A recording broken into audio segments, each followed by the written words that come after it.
Thank you. Okay, Shabbat Shalom, everybody. So this gets to be a little bit more intimate, a little more personal. I had such an interesting lunch, and I'm trying not. I don't know if I should allow that lunch to change how I'm going to do this or not. You know, it's like so. Okay, so.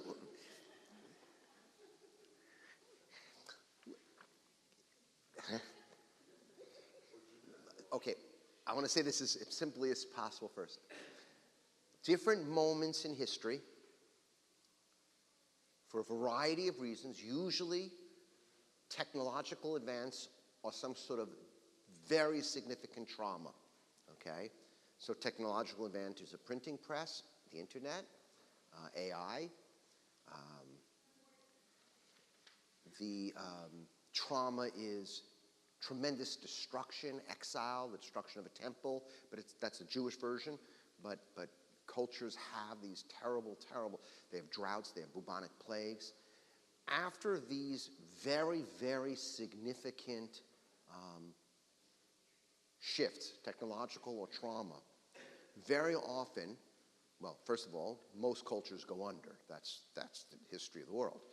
But if it's going to make it, what people do is they have to reimagine and reconceptualize everything from top to bottom. One of the things they reconceptualize is, quotation marks, their theologies or their sense of who they are in the cosmos and what the cosmos and world is like. And the word for that is sort of theology, God, but it doesn't have to have a theistic God. If you live in the East, it's a different sort of understanding of God. But the point is, there are moments when the societal agreement about those ultimate questions really does break down. And I think it doesn't take a genius to say things are breaking down around us, okay? Tribes, within groups, people are fighting in between. We have talks of civil war. We have wars breaking out. We have very significant disconnects in society. We have the very significant weakening in the West of all religious institutions and all of institutional religion. In places like the Netherlands, less than 6% attend church. Okay, we're talking about radical end of one way, complex way of sort of understanding how we are in the universe, and we're not even in the birthing period of the new, and that's what's so scary, right? It is unnerving, and when things are that unnerving, of course, some people are going to hold on for dear life, right? We freeze.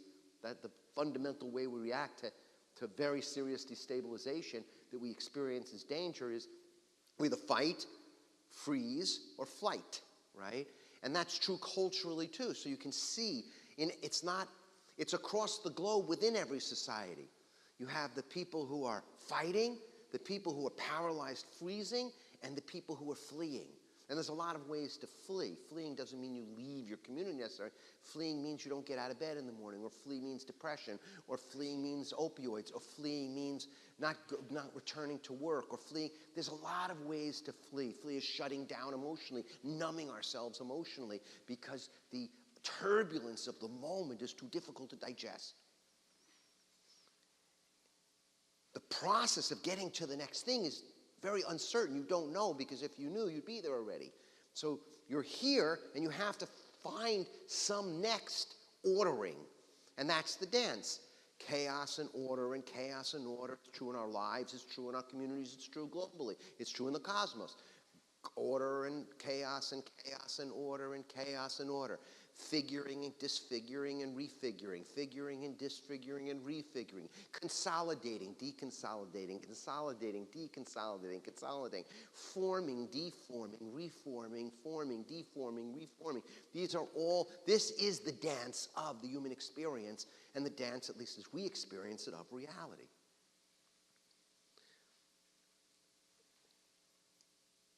Jews over the recent period have been actually, in many ways, at the forefront of both the deforming and the deconstructing, amongst the many reasons we are very often out there and not loved, right? So if you think about a Freud, right? Freud deconstructs what a human being is, okay? If, a lot of people don't like being deconstructed, okay? They don't like that, okay? But we've done that in economics. We've done that in a lot of fields where we ask very, very, because we generally don't, I don't want to make a general statement, but I will. In general, the cutting edge of wherever Jews are, coming right out of probably the going out of Egypt experience, we fundamentally subvert whatever is fixed in the society. And so it doesn't matter, we are the leading capitalists, but we're the leading socialists. We lead in each of these spaces, right? And because by definition, until the world is perfected, the world as is not there yet. And that puts a very, very serious burden. It's why it's one of the reasons, we're not a boutique religion because people have killed us for so long. People didn't get good at killing people until the 20th century. Right? You have to have a lot of capacity, industrial capacity, bureaucratic capacity. You have to have trains. Until you can kill a lot of people, right? The entire Kishinev pogroms were less than 200 people killed, and we think of the Kishinev pogroms as some unbelievable thing, right? It was unnerving to have even less than 200 people killed, but the context of people being killed was nothing, okay? So it's only the 20th century that we learned how to kill a lot of people at one time, but it's very destabilizing. We are now at the cutting edge in America of the people who least believe in any traditional God, okay? So if you look at Pew, the study that studies not Jews, it studies American religion, okay? Jews are out 2 to 1 more secular than rest of Americans. America itself, since 2007, a man named, I think Ronald Inglehart is his name, has done most of the work on this. No country has secularized more quickly between 2007 and 2020 than Americans. By the way, that's one of the reasons we're experiencing such white Christian backlash, white Christian nationalist backlash, right? It's a very toxic response to something that genuinely is happening. You understand? In other words, it's a terrible, terrible, unhealthy, dangerous response, but what they see is incredibly accurate.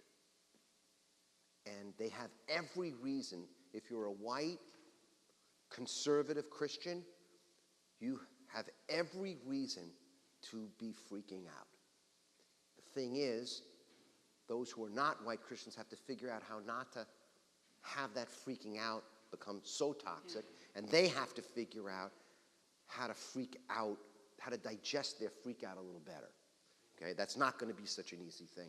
And Jews if you're in Hungary, it's the same thing. If you're in Poland, it's the same thing. If you're in Italy, it's the same thing. If you're in Germany, it's the same thing. And all the places, right, that are heavy-duty secularizing, right, and have a cosmopolitan, globalized group of people who no longer believe that there's some seeing eye in the sky that sort of sets things up, even if there's a lot of play. It's a very big, very, very big move. And we're having it within the Jewish tribe, right? And so within the Jewish tribe, and we can learn a lot if we could be less hostile inside the tribe, just like there's white nationalists, right? White Christian nationalists. There are Jewish white nationalists. And the typography is exactly the same. I know it's painful because it's our people.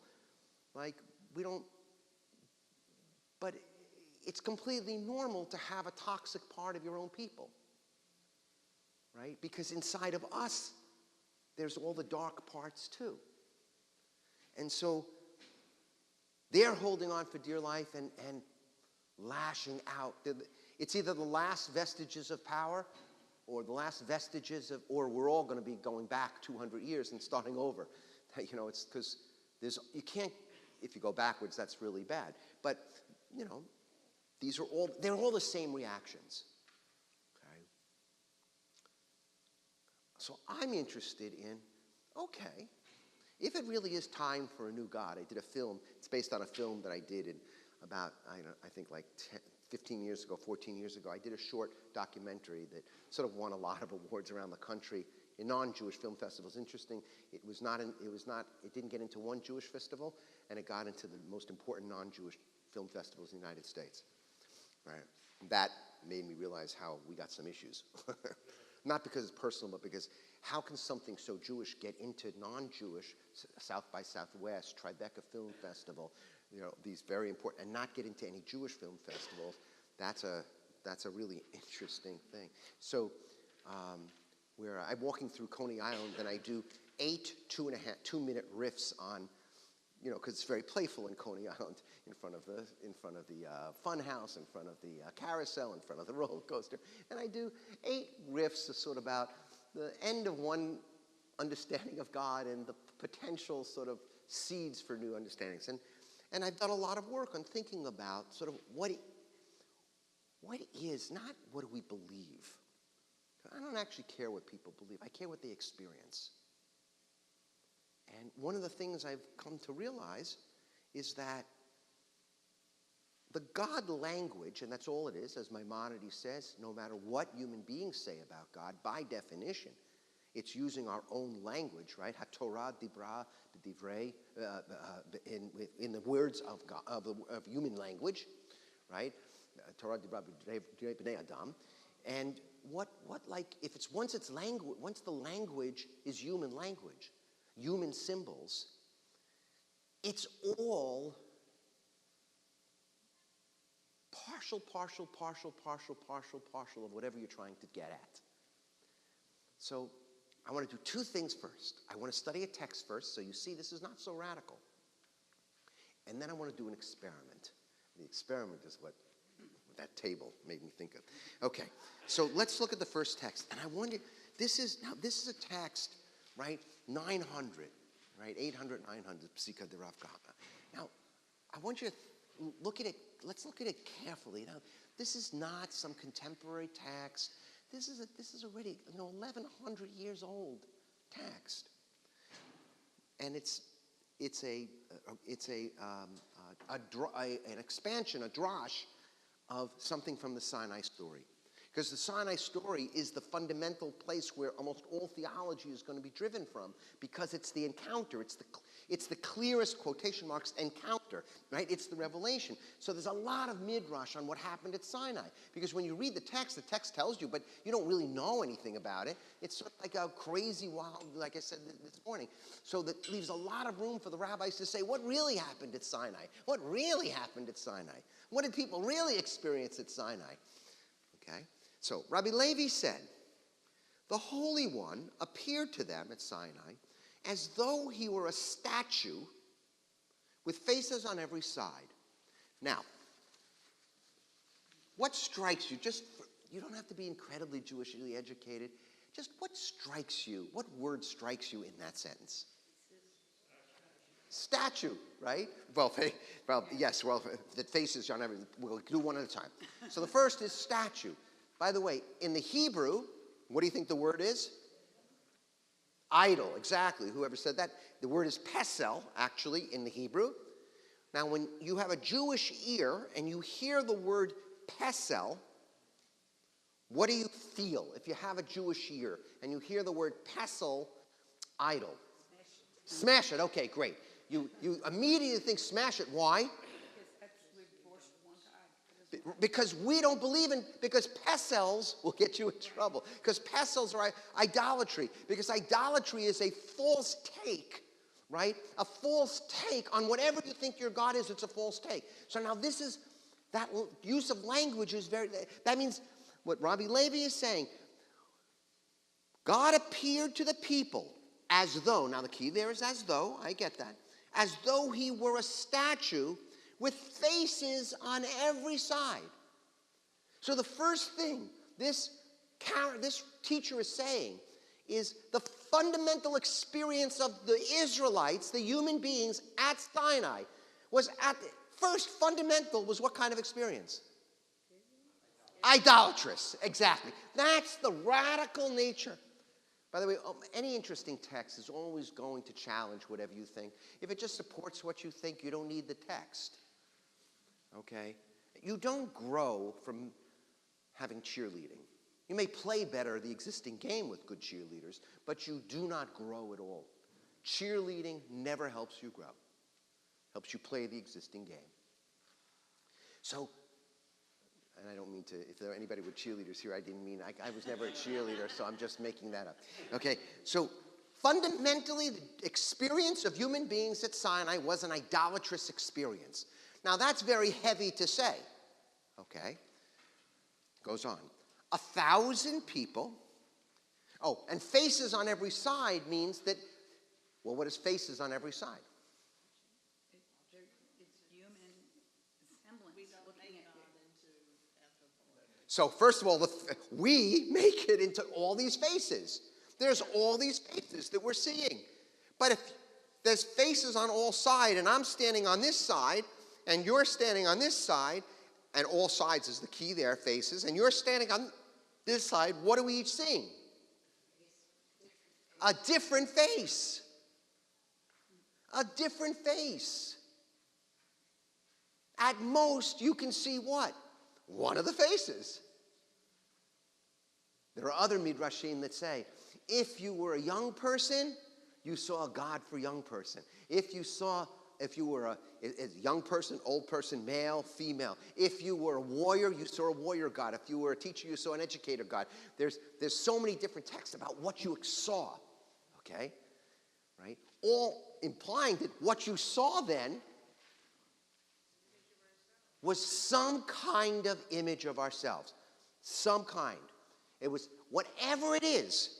It may have its own external reality, but whatever the external reality is, it is also what we call a projection. It is projecting. It's not, by the way, projecting is not a bad word. Projecting is what we do on the cosmos. We project on the cosmos. No one has met Avinu Malkeinu. There's no Father, Papa God in the sky. There's no King God in the sky.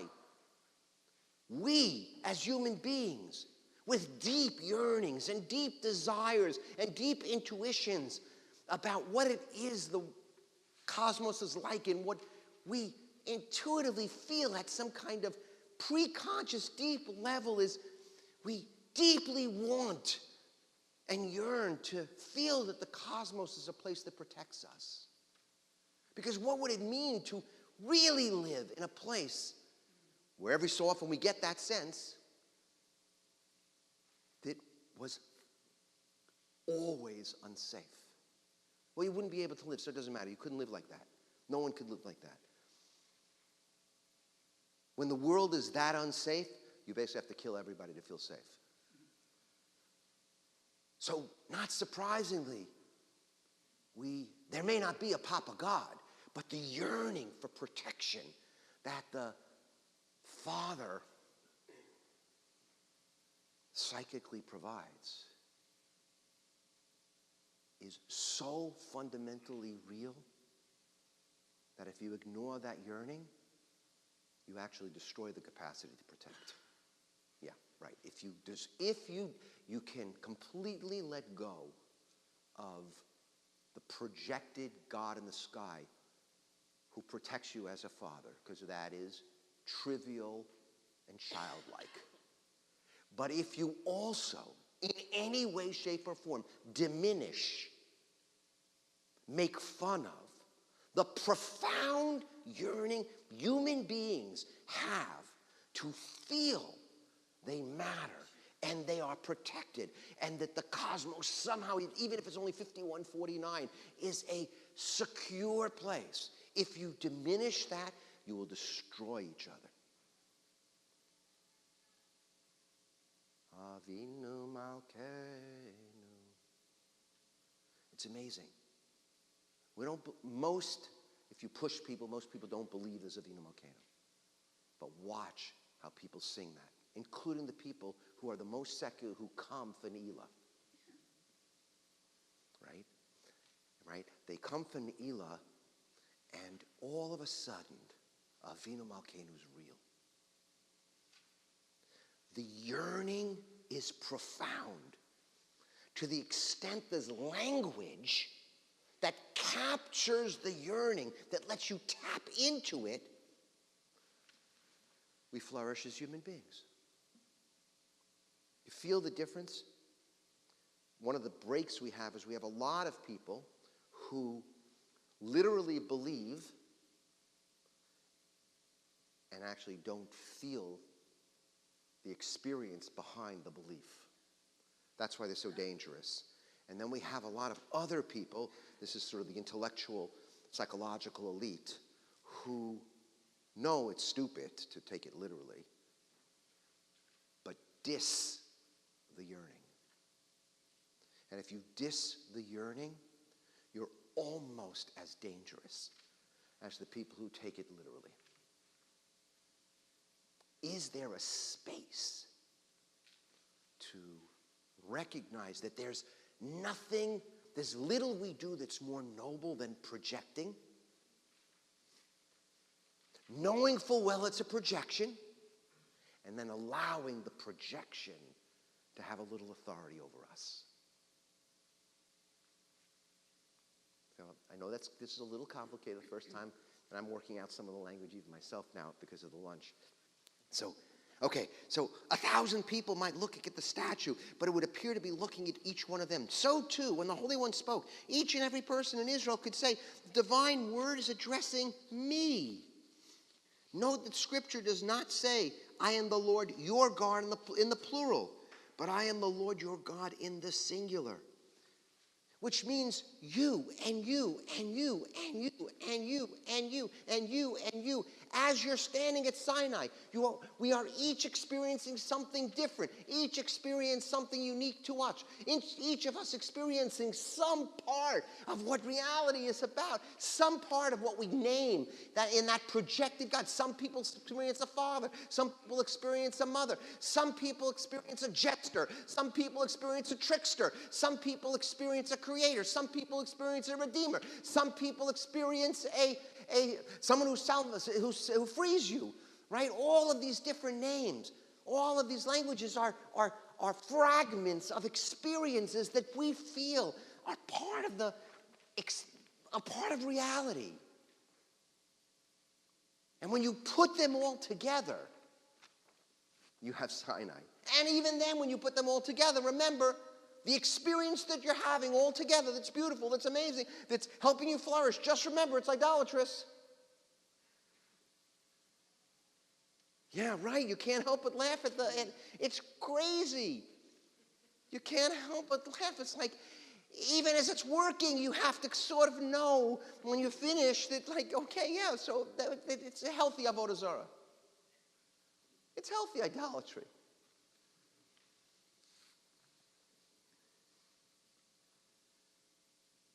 Okay, so here's the exercise. This is what made me think. Here's the exercise. Let's make believe I had a blackboard here, okay? And what I want to do now, I made the point about language, et cetera, et cetera. Now I want to get at the experience, and I want to show you something that's really, really, really wild. So if I had a blackboard here or something, it wasn't Shabbos, but you can do it in your mind, right? I would be listing what you're now going to tell me. I want you to think about any time you use the word God. Okay, anytime you use the word God, and I want to try to reverse engineer how we use the term God. Every time we use, just think about it, every time you use it, from the most mundane to whatever it is, and I'm going to get at the experience, and then I'm going to list the experiences. Okay, so you can't get this wrong because it's your experience. All I want to know is what your experience is that you either purposely, by accident, unconsciously, consciously label with the word God. Just take any. There's 1,000 maybe. So let's go. Let's pick one.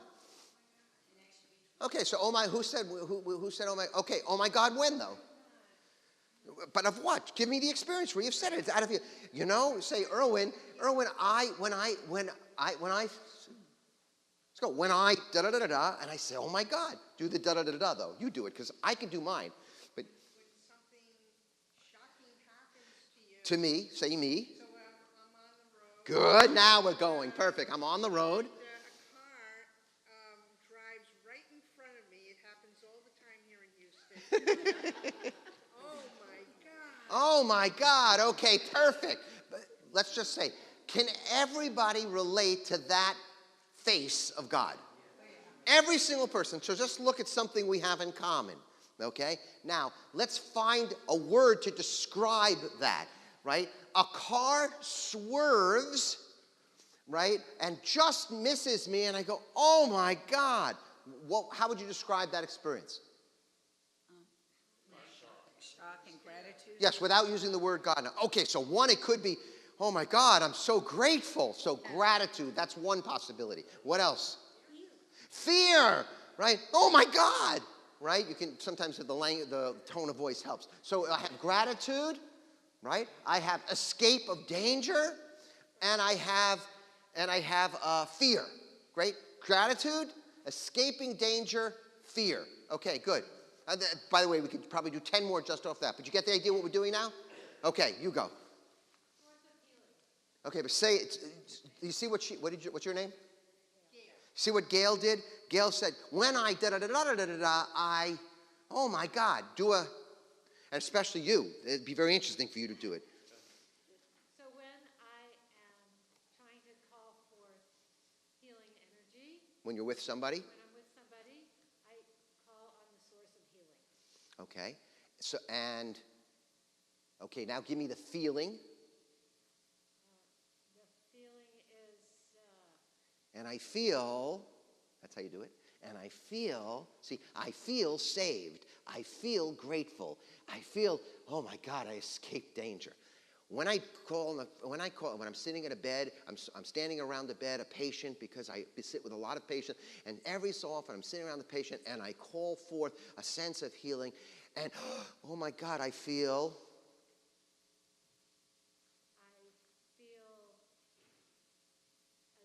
a greater sense of wholeness. okay, I feel more whole. By the way, in the face of serious illness. And it's we, just knowing how she reacts with her patients, I feel more whole. Good. Gratitude, escape of danger, right? Fear, and wholeness. A sense of, if you were a reggae singer, everything's gonna be all right. Even though what? Even though most of the time it's not, right? Yeah. Everything's gone. Oh, good. Wholeness. Beautiful. Thank you. Hold it. She was back there, right? This thing, just tell me whenever you use the word God, I'm trying to get at the experience. No, we're finished with the car, but you have another thing to add about what she felt? Or what you feel when a car swerves and misses you? Anger. Beautiful. Okay. Right. Usually that's, God damn it. Okay, I just want to make sure it's not only just, oh my God, it could be God damn it too. Great. Gratitude, anger, escape of danger, fear, wholeness. Look what we've done already. Beautiful. Okay, you go.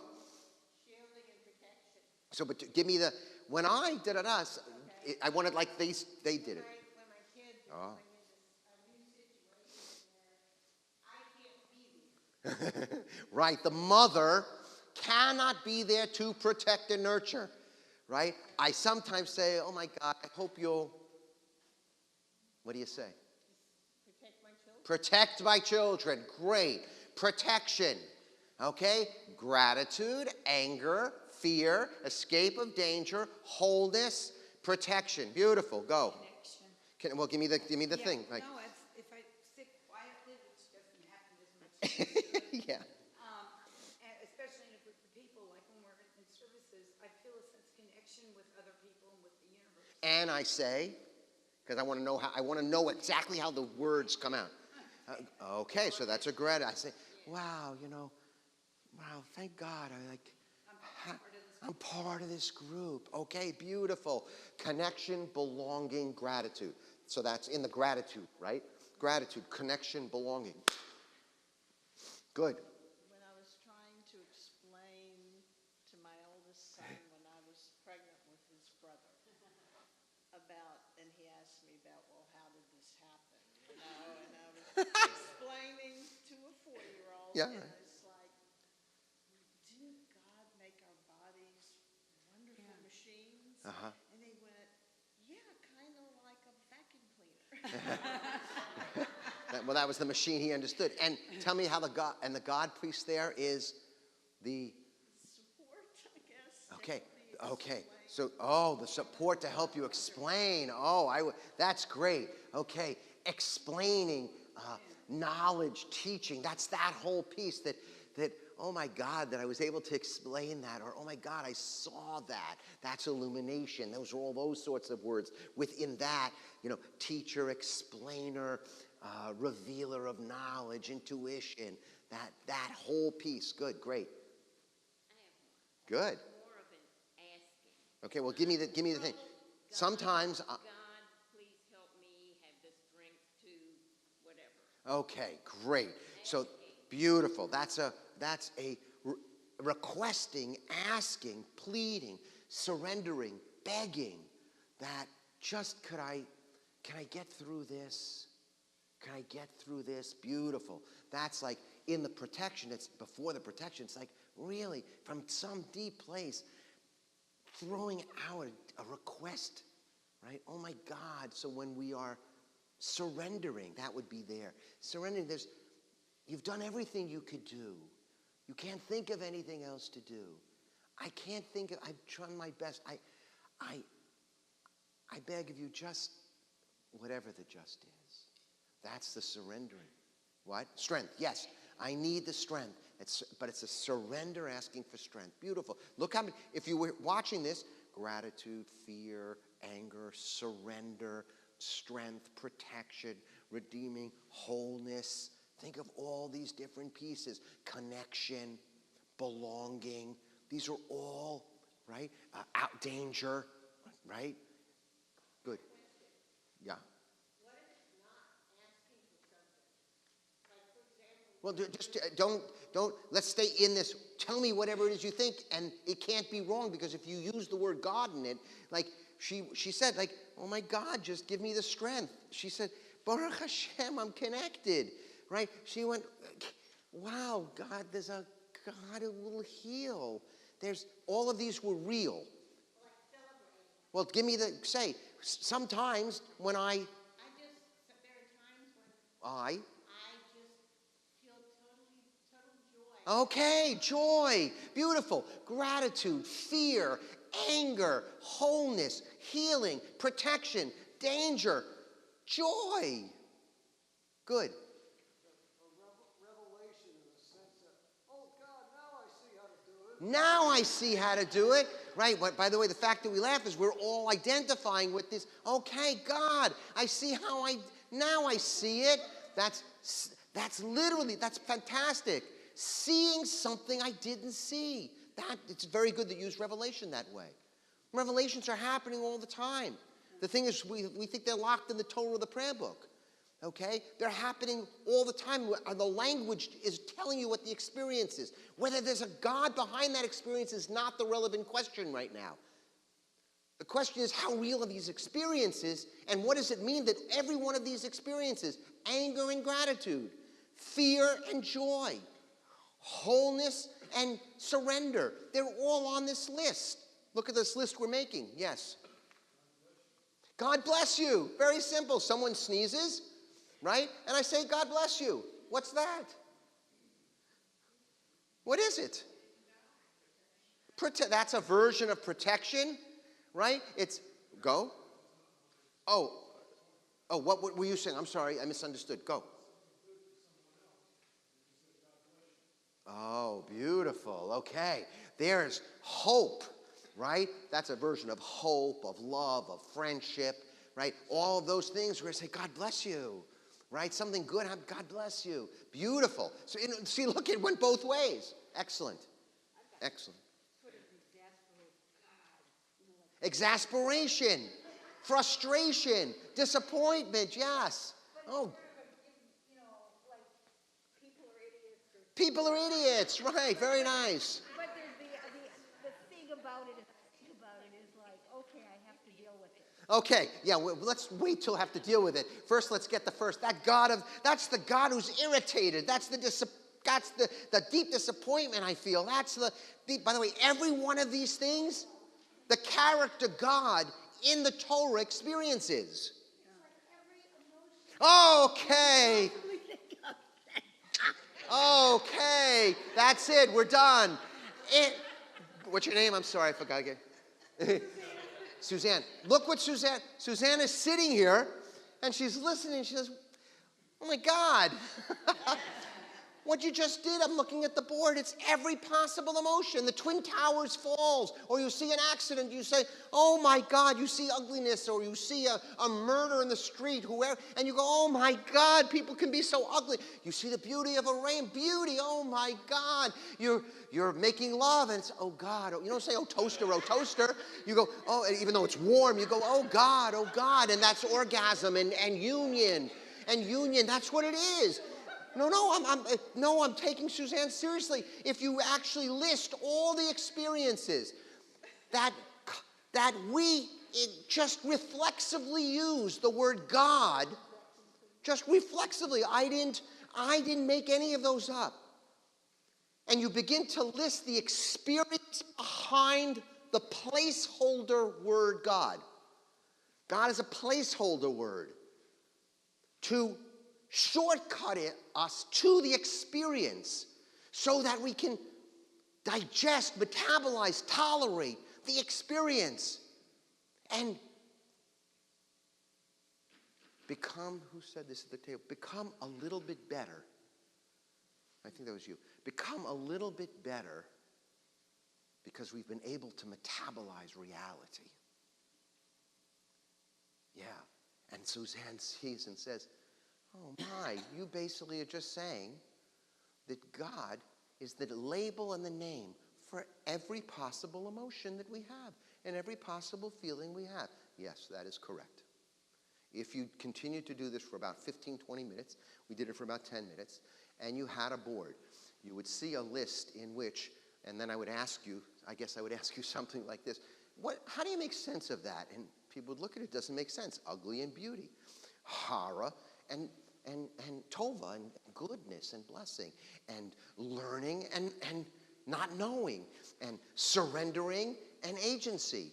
It's like joy, right? And fear. It's love and hate, right? God damn you, I hate you. It's hate, but it's also, oh God, oh God. It's like, it's every single emotion. God is just the label, the container for us to be able to fully, and we can never do that. That's why God becomes God and we're not, right?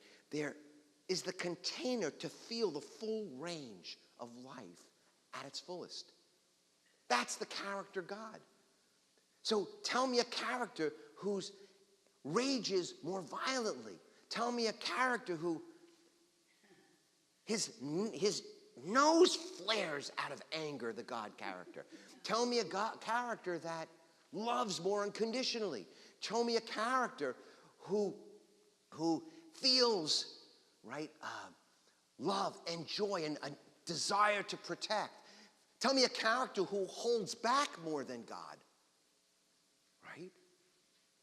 All parents need to be able to hold back. Or they do what? They kill their kids, okay, right? Or they suffocate their kids, depending on what age, right? Right? Somebody came up to me today after the talk. It was fantastic. I don't remember her name, but she came up to me and she said, you know, is this sort of like what you're saying? My child, for the first 15 months of his life, really never slept through the night. And there were times when it was so hard.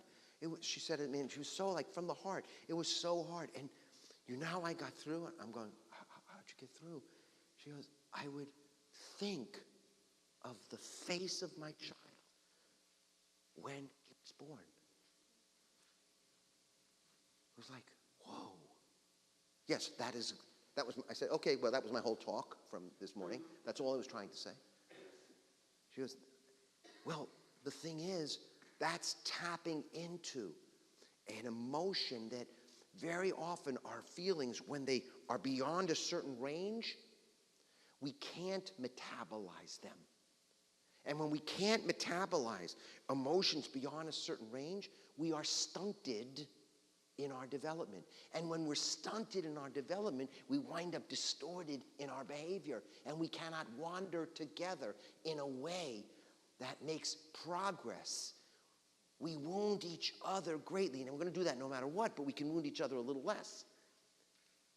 And so God becomes the character that invites us to widen a range of what we can metabolize and digest. And anytime we read about, anytime we use the term, we should immediately be alert. We say, oh, wow, what's going on there? Right? Oh, God, I'm so angry. If you cannot metabolize the anger, what happens? If you can't digest the anger, you rage and destroy, right?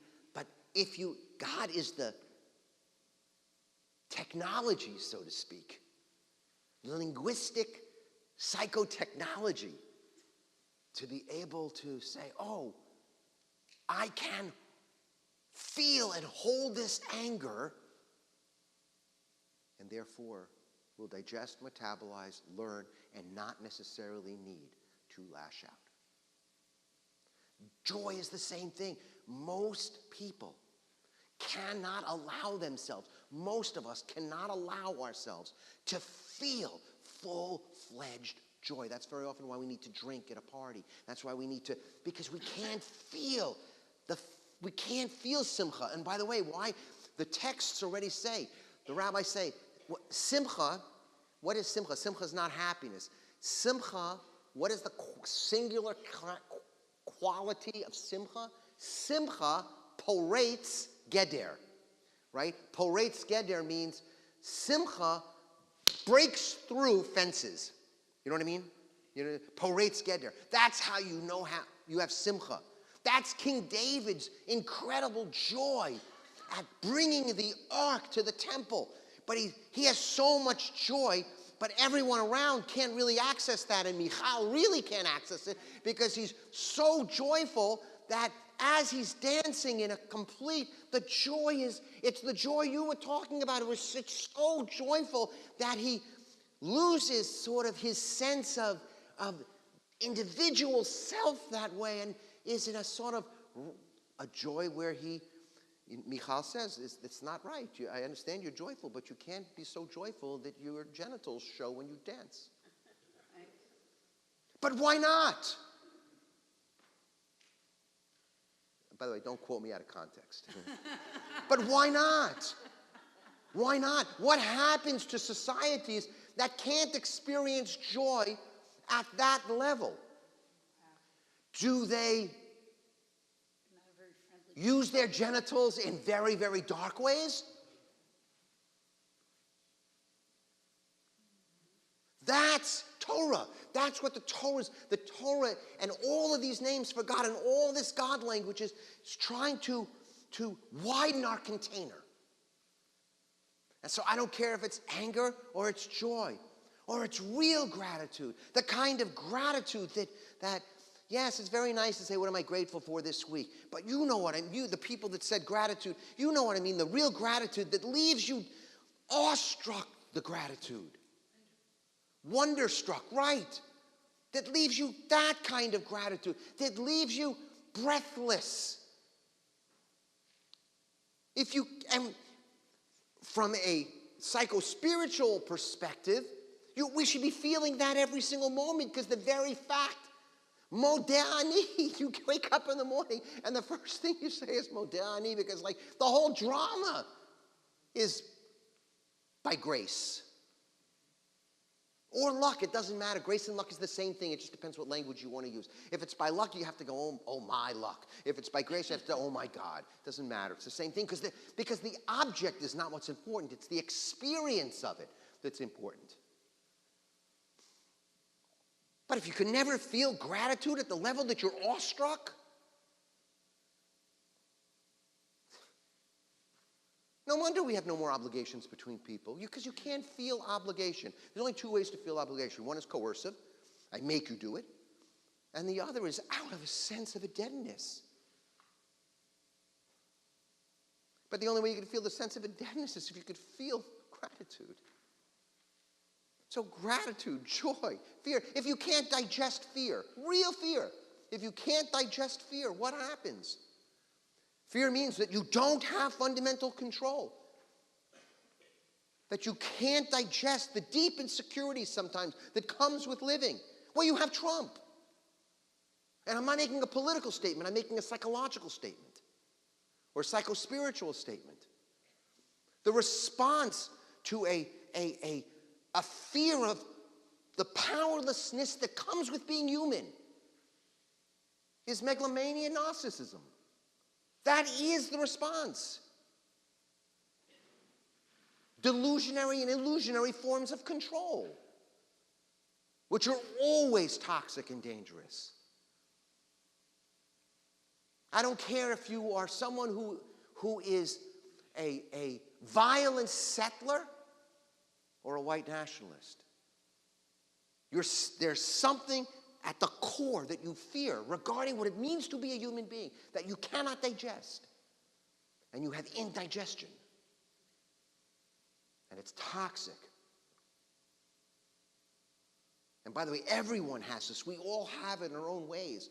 Who hasn't lashed out? Who has felt joy to the fullest? Who's grateful enough? Who loves? You shall love with all your heart and with all your might. How would you possibly know when you fulfilled that commandment? How would you know? You couldn't possibly, yes, I guess if you sacrifice your life, on Rabbi Akiva does. How could you possibly know? Can anyone say, actually, you know, Erwin, the truth is, I've been loved enough. I mean, who are you kidding? You can never be loved enough. That's the yearning to be loved. How can you be loved enough? And then how can anyone know we love? You know, sometimes I look at my kids and my grandkids.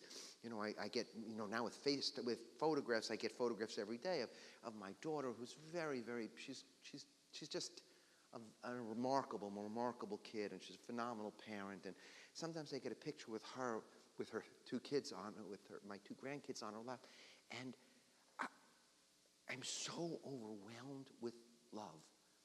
And I know they can never know how much I love them. Not because I don't tell them, not because I'm not there for them, but because all the doing and it doesn't matter. They could never know. I couldn't even express it. It's just, I'm looking at the pictures and tears, and I go, can they ever know how much I love them? Sometimes at 41 years, and I've had a very, very turbulent marriage, because you can imagine being married to me. And so, and I have an amazing, amazing wife. Sometimes I go to sleep later than she does. Sometimes I get into bed and I just look, and yes, I could articulate it better with her. But even if I was unbelievable in articulation, she couldn't get it. I couldn't do it. She wouldn't. And as for her to me, it's like it can never be enough because of the wounds. No matter how unconditional she's loved me and forgiven and been present and made my life possible and helped me understand the truths about life, it doesn't matter. There's another realm of the feeling and the experience of reality. That blackboard with every single emotion, as Suzanne says, that's every single emotion. That's just, if you put a box around it and put a capital R, that's reality. And the question is, can we digest reality? Can we dosage reality enough so that we can wander together, relatively speaking, healthfully. Relatively speaking, healthfully. And that's the God language we're looking for. We're seeking a God that matters. When people stop having any sort of connection to whatever it is they call God, it's because the truth is that God no longer matters to them, that God has died, and it is time for a new God. Just like the God of the Bible died for the rabbis. And the rabbi said, no, God does not blare forth anymore and speak to prophets. That is over. That way of understanding God is over. Now you're going to study. You are not going to hear it directly. And they said, this is very famous, Mi chamocha ba'elim Adonai, right? Who is like God, the powerful? And that comes from where? Where does that phrase come from? Mi chamocha ba'elim Adonai. From Shirat Hayam, the song of Moses when he crosses the sea, right? Cross the sea, that's a pretty big event. And you go, Mi chamocha, who is like God amongst all the gods? Mi chamocha, right? Right? Who is like God amongst all the gods? The rabbis, post-destruction of the temple, they can't believe in that God. Why? Because he didn't help them. That God did not come through, and so that God dies for them. And one very radical teaching says, no longer are you allowed to say, Mi chamocha ba'elim Adonai, who is like you among the gods of the world. You're not allowed to say that because you're not allowed to lie about your own experience relative to God. Right? You're not allowed to lie. Instead, we say, Mi chamocha ba'elim, who is like you among the deaf and the dumb. And then you have to go, wow, there is the silence of the whole drama. Can I metabolize and digest the silence, the dark hole of destruction? Can I do that? How do I get out of that without becoming bitter and resentful and grievance-based and angry and destructive and toxic? Mi chamocha, here's what you do. You declare, who is like you? Mi chamocha, who is like you among the deaf and dumb? That's what that rabbi was saying in the 3rd century.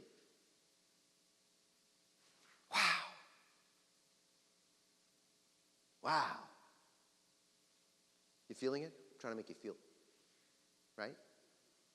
Anybody have any comments? Do one more text here. What? I wish my son were watching you. Well, of course, what's happened is the generational split between, I'm 65, between sort of, 60 and older, of whom the split in our generation is the people who, there are people who genuinely, sort of have faith in a literal God. I get that, and some are healthy and some are unhealthy. But the vast majority are paying lip service to that God, right? And are afraid to let go, for good reason, to let go to figure out what the next thing is. But their children, all of whom went to college, all of whom took Psychology 101, all of them took Religion 101, all of whom are they have more sort of basic psycho-spiritual historical knowledge than if you went to college, even in my age. They have to reimagine the whole thing. And we don't have the personnel to help them reimagine. Right? And so that's why some they go to a Buddhist and say, oh gosh, that's that kind of God I understand. Oh, that's a reality. That's not a God in the sky. That's reality. And we have to tap into reality in a way that we're in the flow. Right? And so they get it there. Some people become atheists. Right? Atheists are just people that say, the one thing I know for sure is there's no God in the sky. That's the one thing I know for sure. That's ridiculous. Right? And they believe in some sort of evolutionary, sort of ongoing process and dynamic. So that's them. But we don't know how to use the Torah itself as a vehicle to reimagine the very gods that would matter to us. And that's the job. That's the job. So, number 3, the essence of divinity is found in every single thing. Nothing but it exists. Ein od milvado, we sing in I think in El Adon. Ein od milvado. There is nothing. This is Cordova. It's a Cordovero. He's a mystic and sort of one of the founders of Jewish mysticism. The essence of divinity is found in every single thing. Nothing but it exists. Since it causes everything to be, no thing can live by anything else. It enlivens them. Ein Sof, the deep nothingness, exists in each existent. Do not say this is a stone and not God. God forbid. Rather, all existence is God. The stone is a thing pervaded by divinity. Or as I like to say, everything is God in drag. Everything is God in drag. And reality, God is just another name for reality. But realities.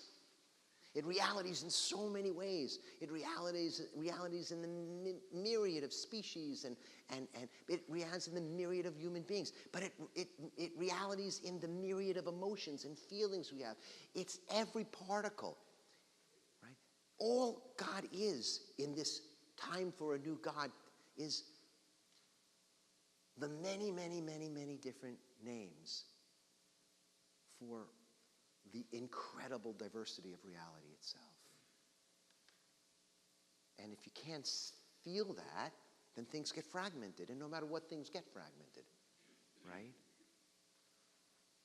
And then you try to put it back together somehow.